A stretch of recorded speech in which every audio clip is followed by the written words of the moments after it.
I'm Jane Mumford. I'm on the alumni engagement part of the development team. I'd like to introduce you to Dora Alexopoulou, I hope I pronounced that correctly, who's one of our fellows at the college. Prior to coming to Cambridge, she's worked at in Athens, Edinburgh and York universities, and her speciality is second language acquisition. She also set up the Cambridge Bilingual Network, which aims to promote the advantages of bilingualism. So without further ado, I shall hand over to you, Dora. If you have questions, please put them in the chat and we'll address them at the end of Dora's talk. Thank you. Yes, thank you, Jane, and thanks to everyone for showing up. I'm afraid, unfortunately, I cannot see any faces. Yes, so let me share my, I have some slides to share, but hopefully we'll make this here. So let me know if you cannot see the slides.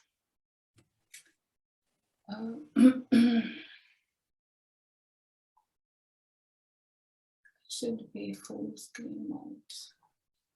Okay.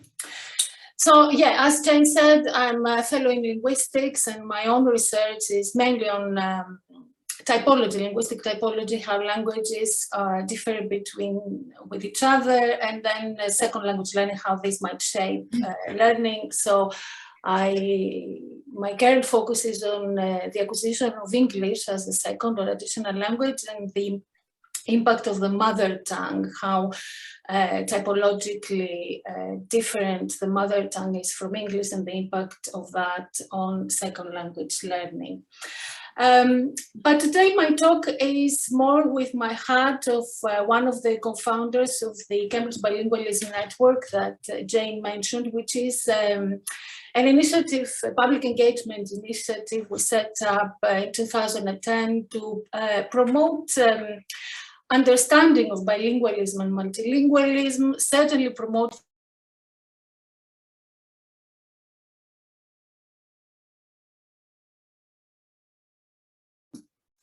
Okay. Can you hear me?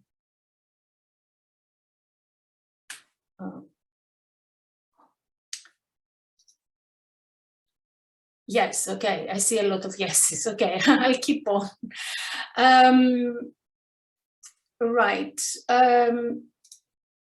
Yeah, so promote the advantages, but also, some challenges that come with multilingualism. But I will start with a personal story first, that will explain to you how this the Cambridge Bilingualism Network came about. So I'm Greek, my husband is Argentinian, our son was born here in 2004, we spoke Spanish and Greek in the house, and when he was 1 year old, he went to the nursery, the university nursery, and he started picking up English. His languages were coming very nicely. When we're at home, he would speak with family and his cousins in Spanish and Greek. We had noticed that his Spanish and his Greek was not, like his cousins, so he had a bit of accent and it was not quite native, let's say. But he was absolutely fluent, no problem, completely independent in his communication with everyone. And his English was also developing very nicely. We could see him in at birthday parties, again, communicating with everyone at the nursery. Nobody had raised any issues. And his accent to us, obviously, sounded perfect. It sounded like his English was perfect. So he goes to a local primary school at reception, and at the end of the first term, or halfway in the first term, there's the parents' evening. I go to see the teacher. The teacher says, oh, he's a very nice boy, but okay, English is his additional language, so his vocabulary is not where it should be, is lower. Also, he has a bit of accent in English, and I'm not quite sure he even understands me always, so I have to check with him. But I have to say, to her credit, she said immediately, this is not a reflection of his cognitive abilities. It is just a symptom, a consequence of his multilingualism. And she said, don't worry about it at all. We have another 7 kids in the classroom, like Leonardo, which is the name of my son, and we, have put them in a separate group, and we're giving them a lot of support for their vocabulary. He's going to be fine. There are no concerns. We're on top of it. Of course, I came out of this meeting a little bit puzzled. I knew all the literature, and I knew we were doing the right thing, bringing him up multilingually. But I think there were 2 issues. One issue, which is very personal, and it has to do with my own personal biases as a woman brought up in monolingual Greece, and having in my mind that if you like, that ideal of the native speaker. I just realized that actually none of his languages is like native. All of them are like additional. And that was something I needed to process. Again, I think this was a reflection in my mind of my own experience growing up as in a monolingual country, and in in a country with a very strong also national policy around language. But also, I think more practically, of course, I found myself wondering, okay, what does this mean now that they put him in a separate group with other kids to work on his vocabulary? And of course, then I thought, but okay, if I am having these thoughts, being a linguist and having that, knowing all the literature, imagine somebody, is this, I can see a hand raised.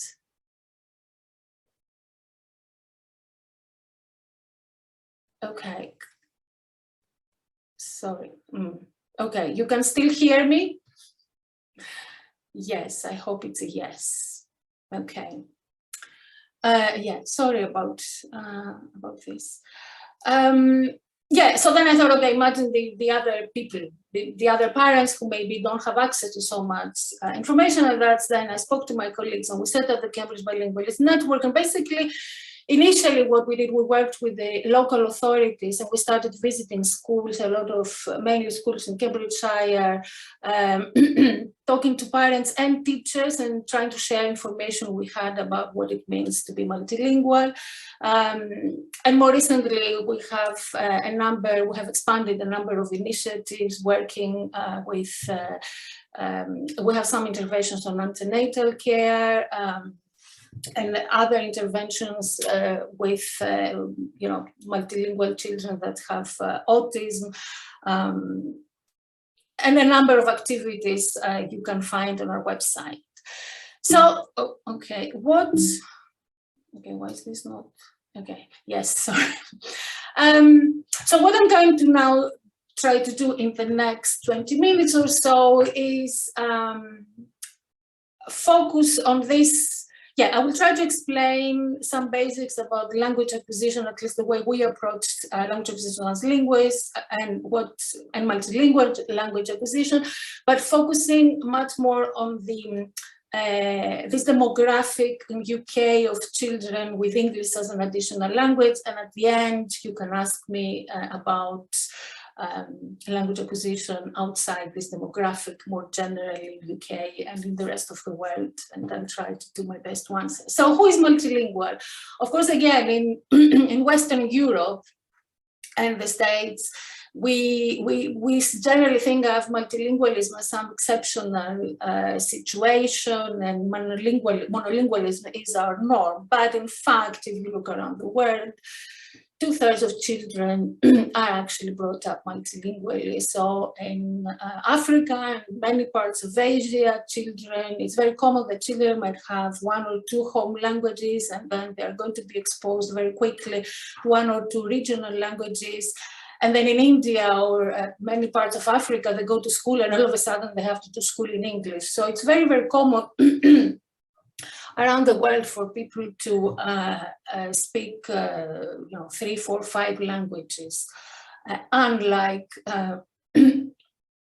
UK and Western Europe. Now, looking at UK, there are some stats from DFE what we see here, at least in the most recent counts, around 1 in 5 children in secondary schools, state-funded secondary schools, is classed as having English as an additional language, and that's a huge range. So it includes children that might have been born here and essentially exposed to English from birth, and it could also include children that have joined education at any stage, year 5, year 6, or even in secondary school. And in secondary schools, we have around 17%. So that's quite a very, that's quite a significant number for us to think, for everybody to think how we can support these children, to think about their education and what their multilingualism means about the education. But I think also, at the same time, these children are an asset to the country. Their linguistic skills are an asset to the country. And one of the points we make in the Bilingualism Network is also that there are wider benefits. We need to nurture their multilingualism because that is an asset more generally to society. Here you can see a breakdown of the linguistic diversity. There are lots of languages spoken in playgrounds around the country. Polish is the most spoken language with around 500,000 young speakers. Punjabi, Urdu, Bengali, a long list. And you can see that, so here's the percentage of speakers in different local authorities. Okay, you see there is a concentration in certain parts of the country, but again, you can get a sense of the diversity we have. And oh, you can only see the title slide. Oh, you're still on the title page. Okay, let me. I'm sorry. Let me try again.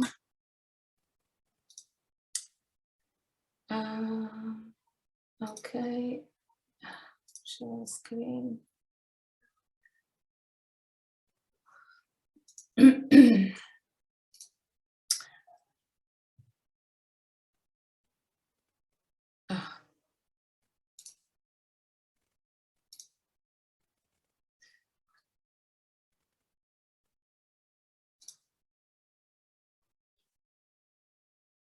Okay, according to Zoom, participants can now see my application. Can you see it now? Okay, maybe I had full screen. I won't do the full screen thing, so okay. Keep raising your hands, and I can see that. Okay. Right, so here's a breakdown of the languages. So you see, again, Polish is the most spoken language. And I think you see the diversity, and I hope you get a sense of, again, it's not just about the individual kids and their languages, and this is an asset to the country to have those linguistic skills nurtured. Okay, so now I'm going to start going into the more linguistic and technical bits and move away from the this more the general context and demographic. I think, again, when we think of bilinguals and multilinguals in UK, but I think, across the world, it is also important to understand that and clarify from the beginning that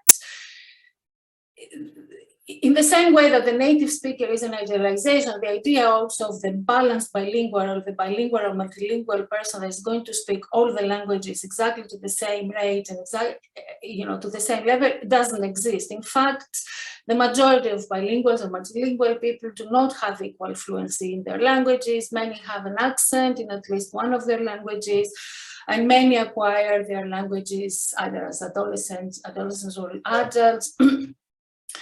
And fundamentally, I think this is one key point here, but bilinguals tend to use their languages for different purposes in different domains in life to accomplish different things. And that is also going to color and define, their fluency to a certain extent.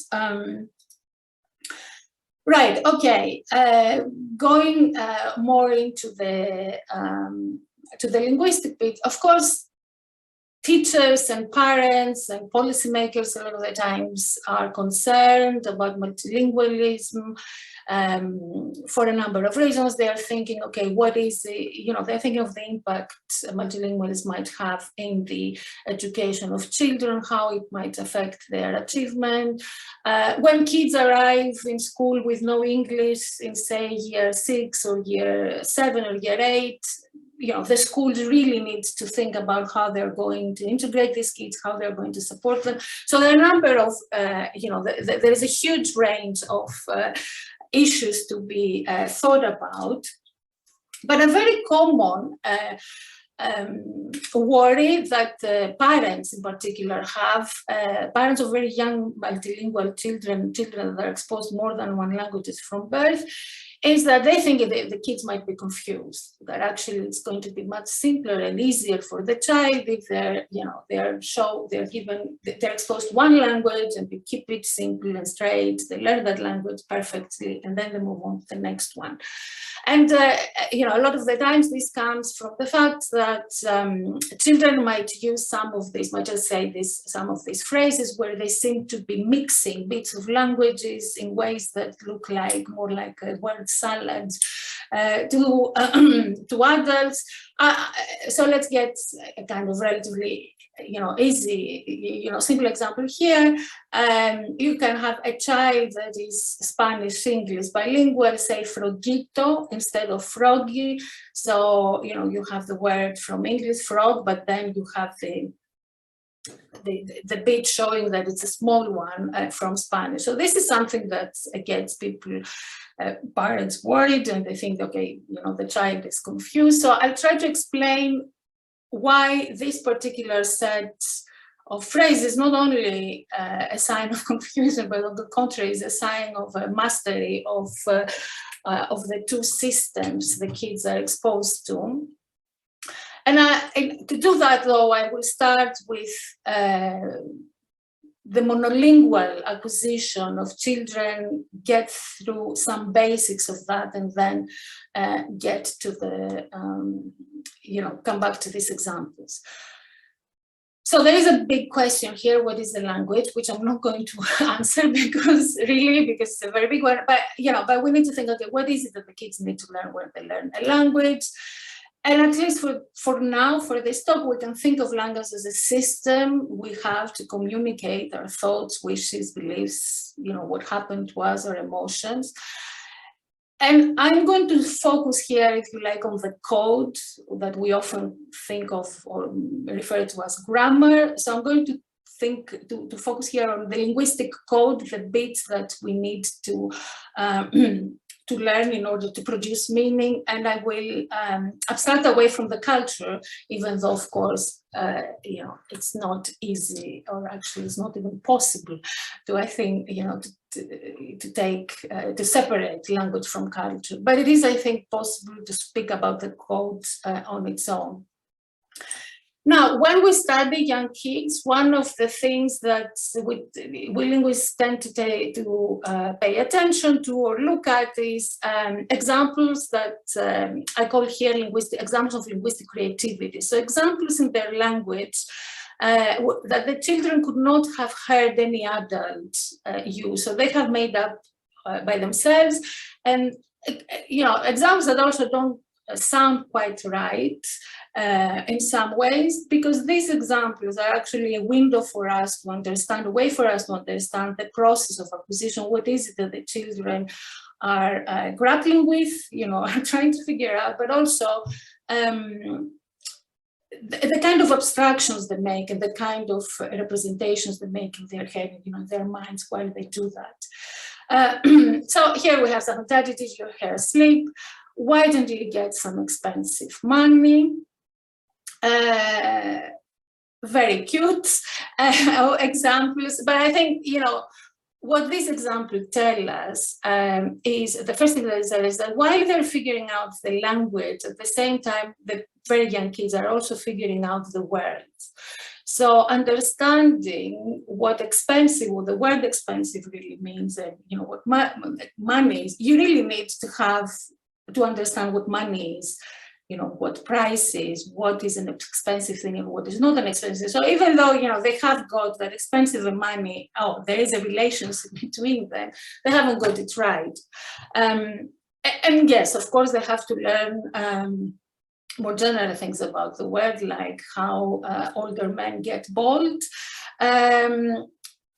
But I think these examples show that there is the sense in which while the children are figuring out the code and they're figuring out what the meaning of each word, they are in fact actually building their concepts, the concepts with which they organize the world and they understand the world. So that's one example that tells us what's happening in their little brains. And then there are other examples of creativity that are more grammar-like. So we have things like, it's crowding here, I sharp them, speaking of two pencils. Are they sealing, meaning being silly? It's very nighty. I mean, when you hear it's crowded here, it's probably a word you've never heard, or you haven't necessarily heard anyone use. It's not a conventional, a standard word in English, but everybody understands what it means, would understand what the child means, because it's also very obvious what the child has done. Has taken a word, has taken a piece of another word and put it together to create a very reasonable word in English. And what this tells us is that the children actually are actively breaking up words into pieces. They're analyzing, they're finding patterns in the words and they're putting them together. They're abstracting away from them. They're just putting them together in ways, that actually do make sense in terms of the rules they have in their mind, but they're not necessarily conventional words in English. Now, in the interests of time, I will skip the next experiment. And now we can go back to these examples of, that often make parents worry that this might be confusing for the child. We can go back to Frogito. Well, I hope now you can see that what we have here is, and we tend to call it code switching, is exactly what we had in Crowdy and Nighty and Sky Plane, Sky Car. So the child has taken two pieces, except that these two pieces are from two different languages, and that's all the child has done. And in fact, there's a lot of research in code switching showing that, when the children do this, it's not random. The way they take pieces from the two languages is not random at all. It's very rule-based and it respects the rules of the language they tend to speak in. Right. So that is an example that should give the flavor that there isn't anything confusing, because in fact, the children are very powerful in their analysis and they can deal with 1 and 2 and 3 languages, because the difficult part in some sense is to actually break into one language. If you break one language, you will break the code for as many as you are exposed to, as long as you have enough input. And as we know they're actually very good at this. Okay, so what is the difference? What is it that we need to think about, especially when they go to school and we need to think about literacy? And why did my son's teachers started worrying about the vocabulary? Well, she was worrying about the vocabulary because, that is an area where bilingual children differ from monolingual, but also they differ in the ways, their metalinguistic awareness, and I'll explain what this means in a minute, and in their communicative awareness. And as we will see, there seems to be a trade-off. There are aspects of their bilingualism that can help them with the development of literacy and English as their main language in school, but also there are other aspects that need attention. So yeah, my son was a very typical, child. And we also need to take account that my son is a middle-class boy of 2 academics. So when we think of socioeconomic background, you know, it's where we would expect the highest range in vocabulary, not the lowest. So it had, you know, we know that there is actually a vocabulary deficit, or anyway, the bilingual children tend to have fewer words than their monolingual peers. And that is true for preschool bilinguals, for kids that are actually exposed to English from birth, and even when there is an English-speaking parent in the home. And that gap tends to close around the 5th grade. I think this really comes from studies in Canada. And there is evidence now from UK as well that perhaps there are some challenges in secondary education around reading English, again, depending on when the children come into the system, and etc.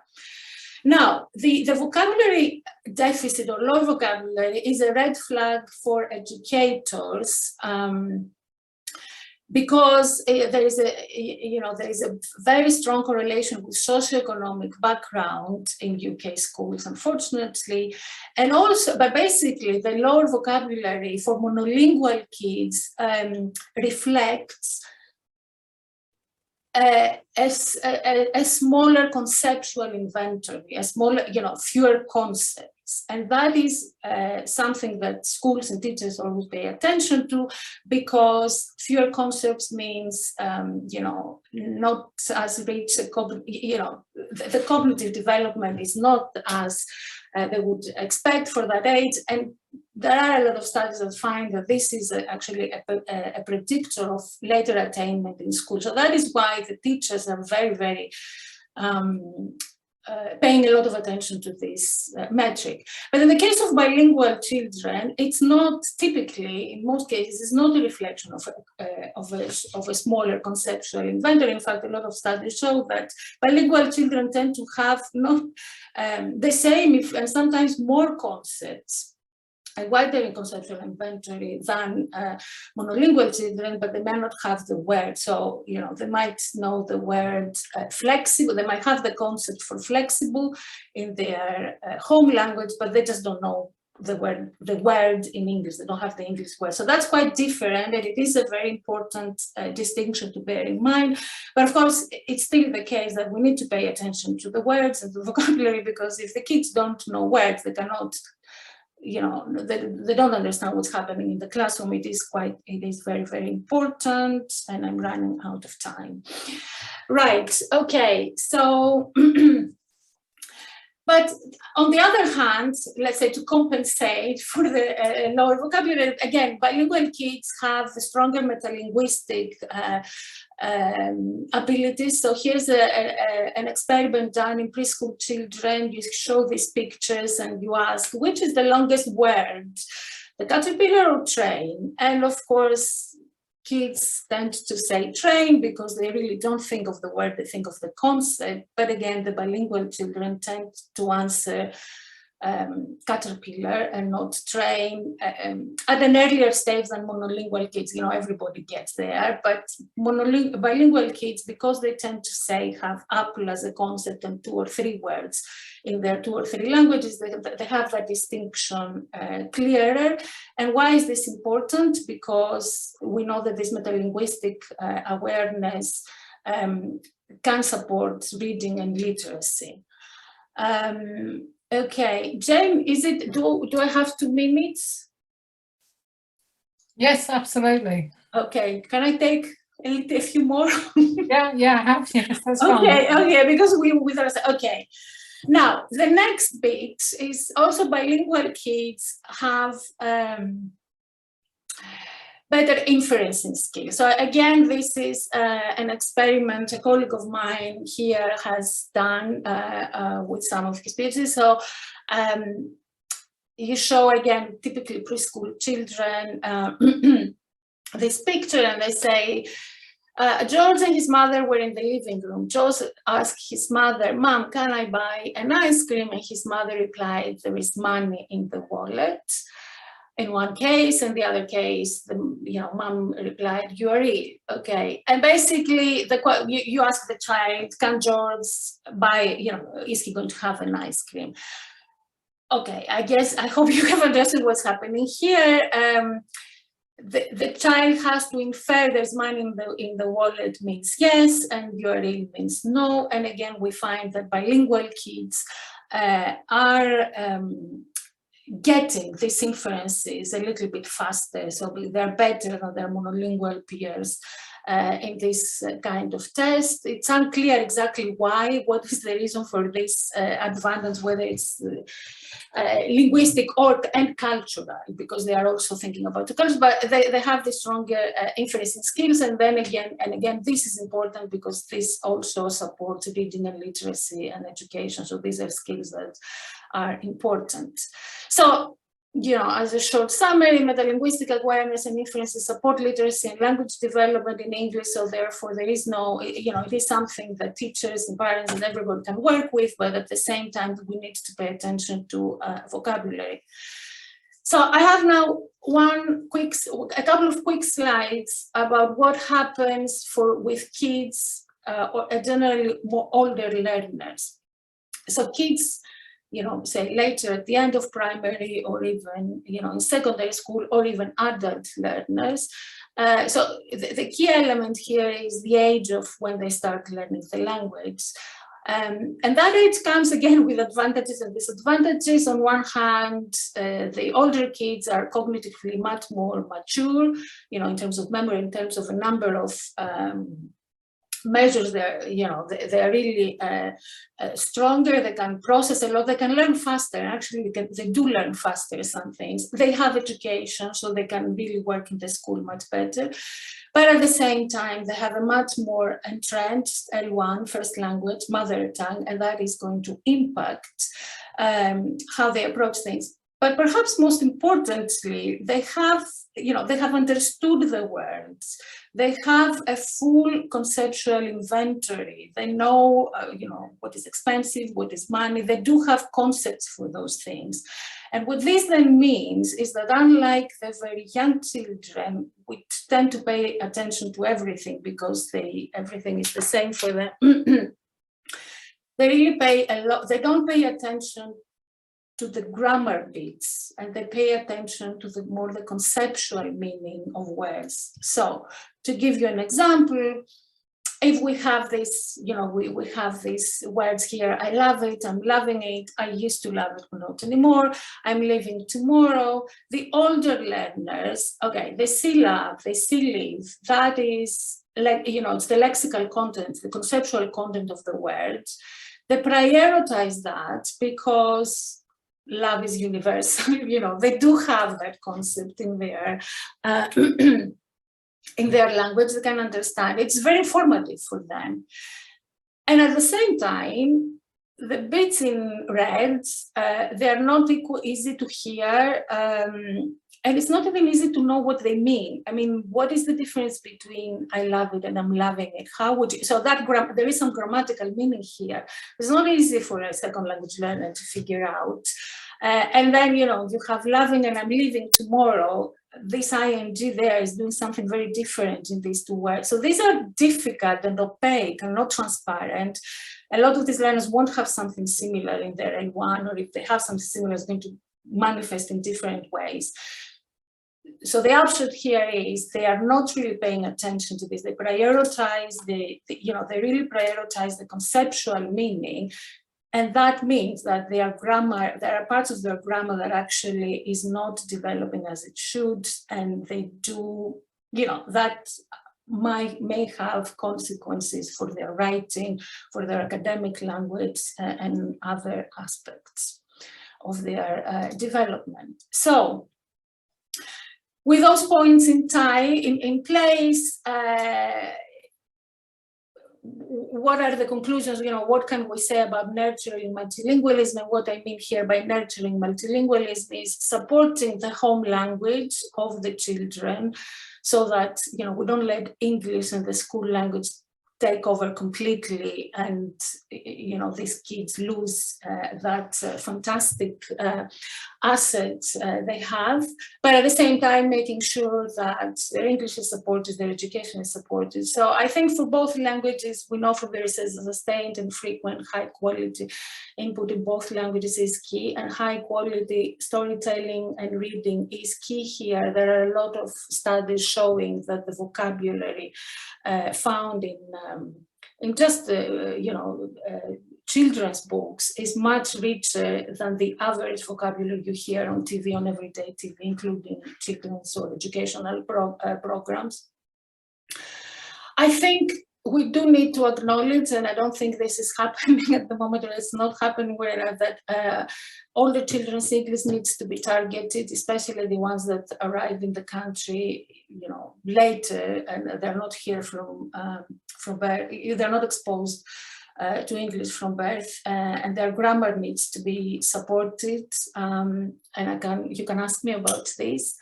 And we really need to encourage biliteracy and qualifications in home languages, making sure that there is a way to credit the children for what they know, their Polish, their Punjabi, their Bengali, to somehow find a way to credit, because that also is something that will motivate children to learn to read and write.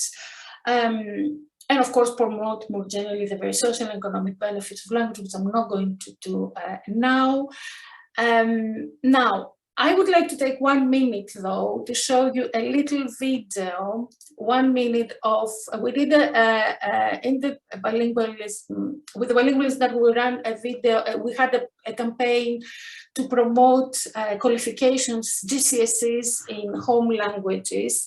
And I would like to show a small video from 1 minute that we did with a school in the north, here in Cambridge, where we have some children that actually asked from their teachers to set up a language class so they could get qualifications in Turkish and Bengali.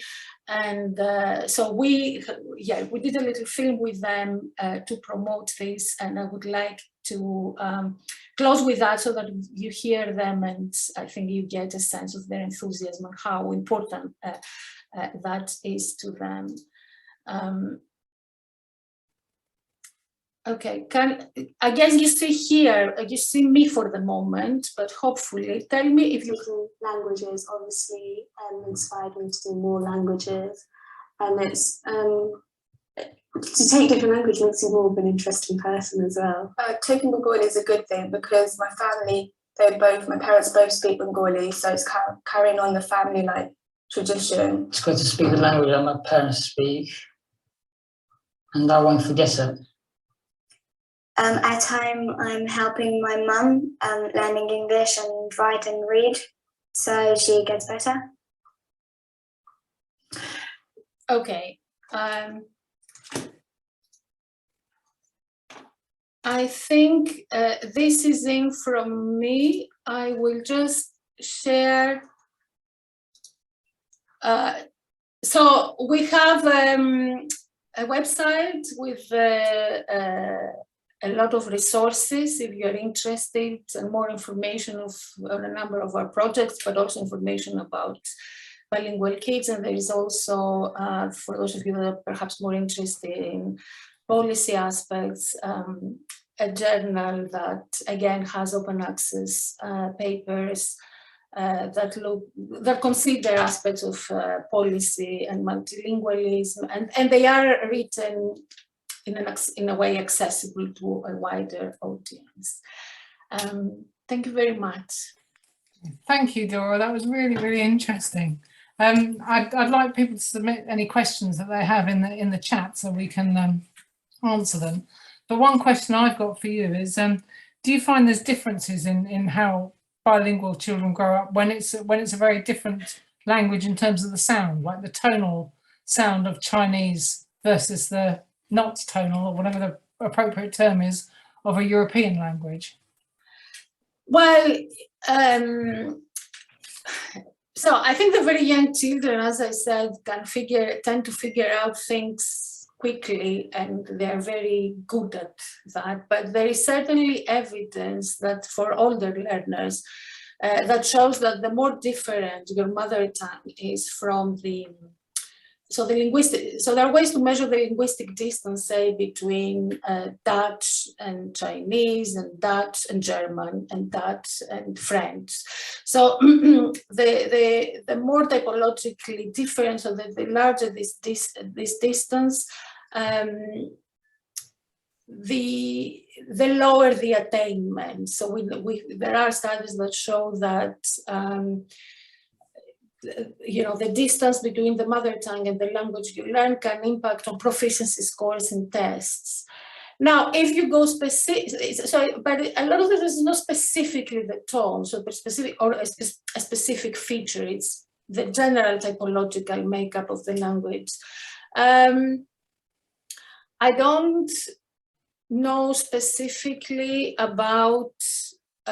So Chinese children, when they learn English as a second language, like a lot of people from Asian languages, will generally have a bigger, it's more different. So they have more things to figure out than, say, a learner coming from a European language.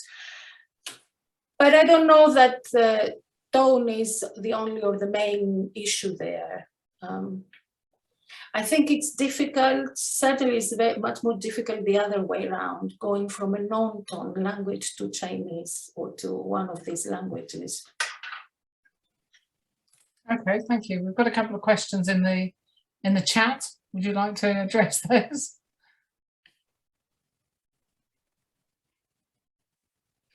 Right. So the first one is about the receptive and productive vocabulary.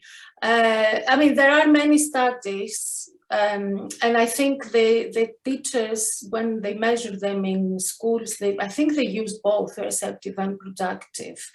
And perhaps, actually, I think, and they may be relying more on receptive recognition. A lot of the times they give them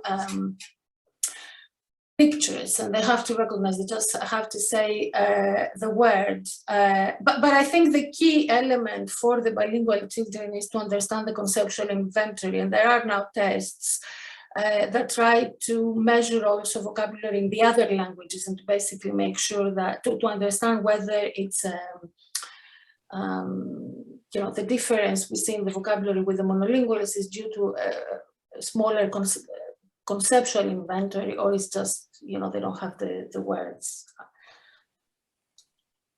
Okay, let me.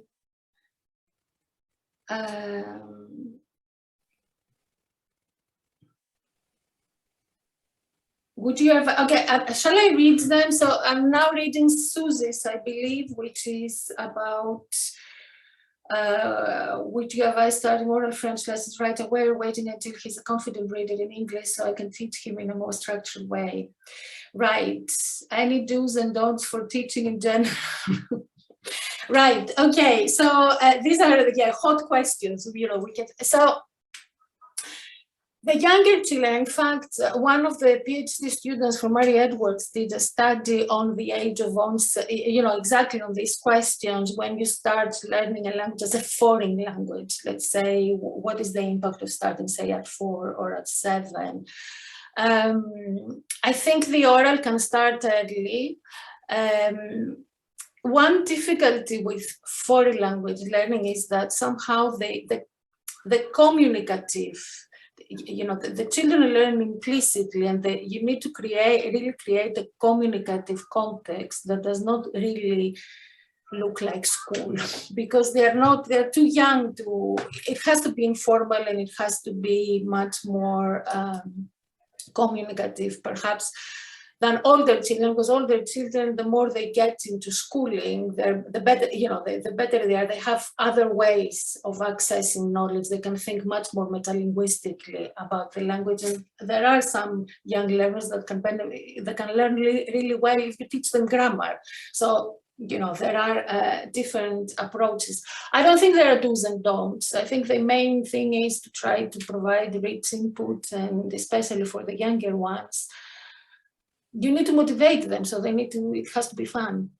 And I would say, again, seeing from what some of the very young the schools that do very young learners is, potentially don't underestimate what they can do, because sometimes they keep it, they actually, I think, keep it too simple. Sorry, I hope I answered. Charlotte, she studied MML.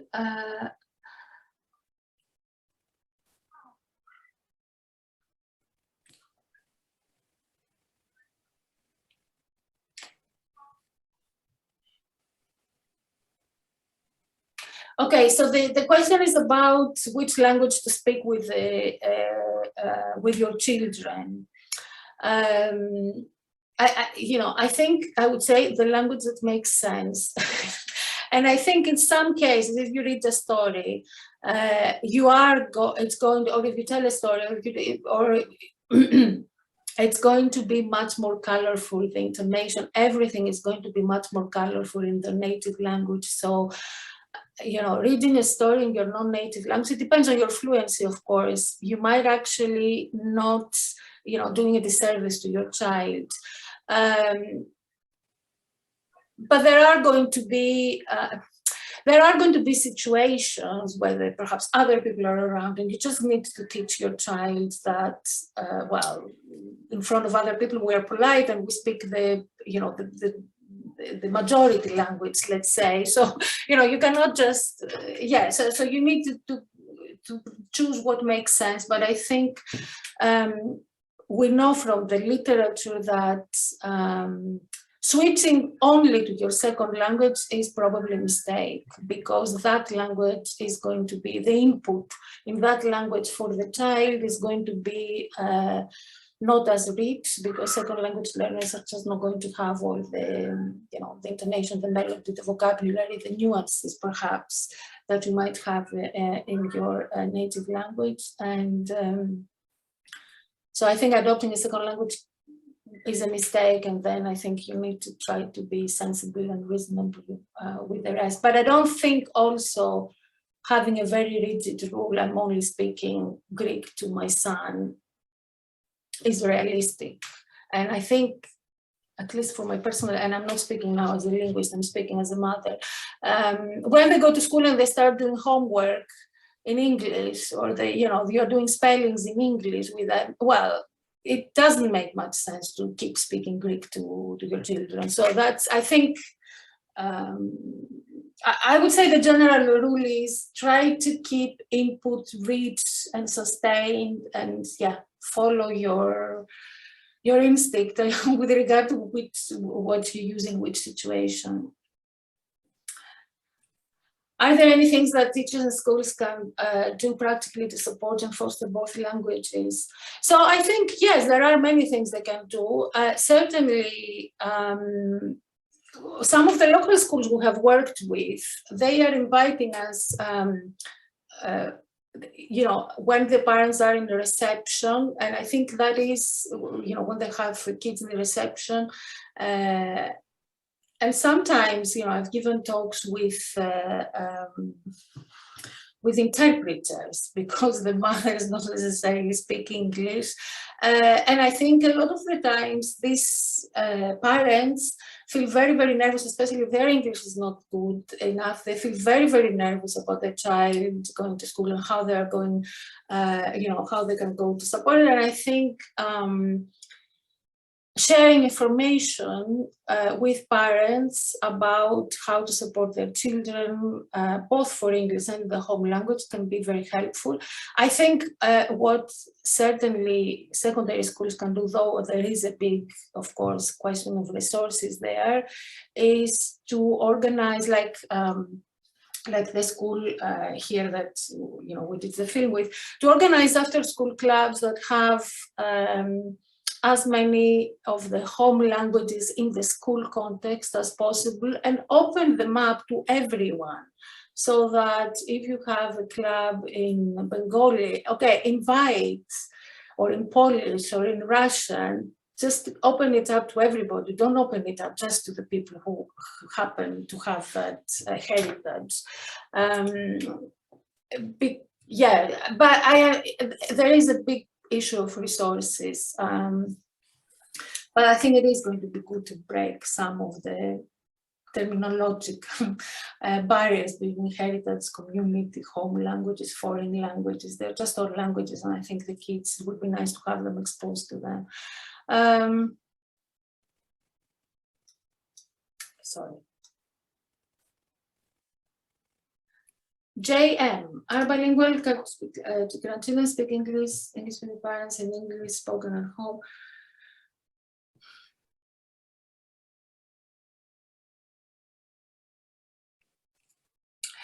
I think it's completely natural that they acquire the English and the French at different rates, or the two languages different rates, because I imagine the input is very different, and that is a challenge, especially when the kids go to school, because in the UK, in the English speaking, in the schools in the English speaking world, I mean, that includes the States, I think every year adds between 1,000 and 2,000 new words to a child's vocabulary every year of school. It's very difficult for a parent to match that at the dinner table in their home language. Because you're not going to do geography and history and all the vocabulary they're learning. So the languages will inevitably develop at a different rates. And that's why I think wherever there are groups or opportunities to visit the home country, or expand the cultural activities that could bring in new vocabulary and new knowledge of language, that can be very important, very helpful. And that is where I think also having a school club, or aiming for a GCSE in your home language will mean that you will develop literacy, and literacy will bring reading, and the language will develop much more. I was raised IB.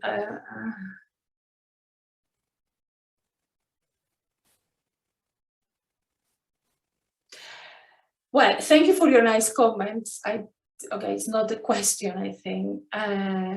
Charlotte, and if you have time, there's a question. Would you say that the moment one starts dreaming in another language is a key moment with regard to becoming fluent? The answer is I don't know. I believe that this has to do more with the amount of use rather than the fluency, in the sense that I think this tends to happen when typically when you start studying or working, or anyway, living in a new language, in a new country, and basically you operate in one language, in your new language, the whole day. And I think, as you process through your dreams what happened through the day, that now is in that language. But that is an impressionistic hunch on my part. I don't know of any I don't have a scientific answer to this, basically. I don't know of any studies that have related the two. But there might be an indirect link, just because I think you start dreaming when you just do lots of, you basically operate and you start becoming automatic in your second language, just because you use it all the time.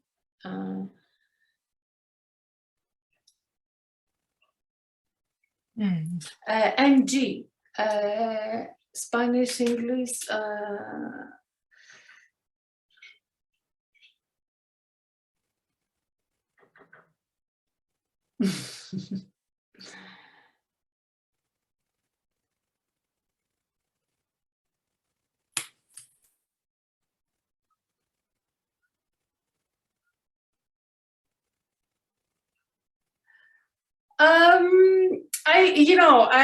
I don't think, I mean, you know, I'll just say one thing. You know, English is the one language that children, wherever they are in this world, in whatever circumstances, one way or another, they're going to learn, and they're going to learn it well. And I think, you know, they will always have the advantage of a native English speaking mother. Again, I don't think there are very rigid answers. You need to do as a parent what feels right. Just bearing in mind that and what makes sense in a given context. And just bearing in mind that you need to increase as many opportunities, increase opportunities for quality of input for quality of everywhere. I think that's where English, you don't have the pressure to do this as a mother, because English is everywhere and it's very accessible to everyone around the world. So they're probably speaking English already. Jacqueline Wheaton. Oh, okay, sorry, there was a difference between the I didn't get the difference between the children. It was a question earlier about rates of learning languages, and she mentioned she had. Oh, the difference between the children. I think there is a difference between the children. There's a big difference between my children as well. First of all, I don't, you know, first of all, there are differences between children anyway, monolingual children, you know. I think her question was particularly about a boy and a girl. Yeah, but there is some literature that has actually looked at these differences. I don't know that literature very well. I don't think it is,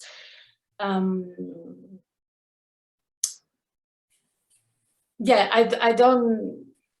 I don't know if it's a stereotype we have or actually whether research backs it up. But there is a lot of variation between the children. But a lot of the times the difference has to do, I think what is more important a lot of the times is the order. So who is first and who is second? So the first child might actually become stronger in the home language because you know, the dominant language is still not at home. So my kids, when my daughter was born, my son was already in primary school. There was much more English in the house already in comparison to him.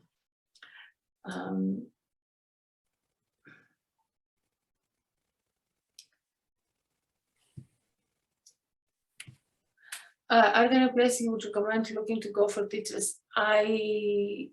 I don't know that I know of, and I think it really depends on the language you're interested in, what languages you would like to support. Jill asked about recommending how to learn languages which is better.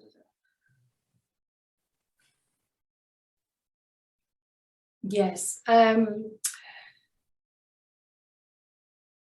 Again, which is there a system? I think yeah,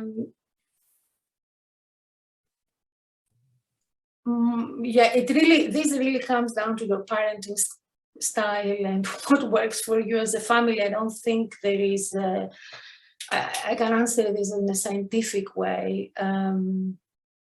And I don't think that, I suppose the answer is, you know, what do you think in your family will increase the opportunities for the, you know, for input and for having rich input and good opportunities for the kids to be exposed to the home language, of, let's say the non-dominant language. I think you should follow. I don't have any practical tips on that. Oh, you live in Spain.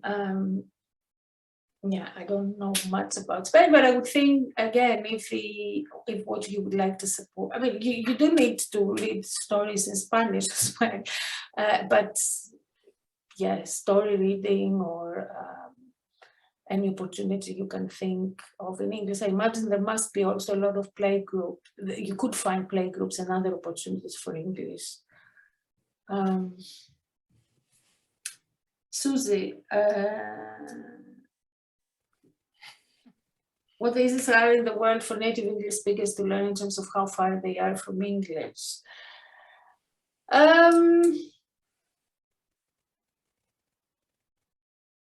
I don't know if anyone has quantified this or has looked at this in a very specific way, but I guess, you know, German must be one big candidate there, but I don't know of a,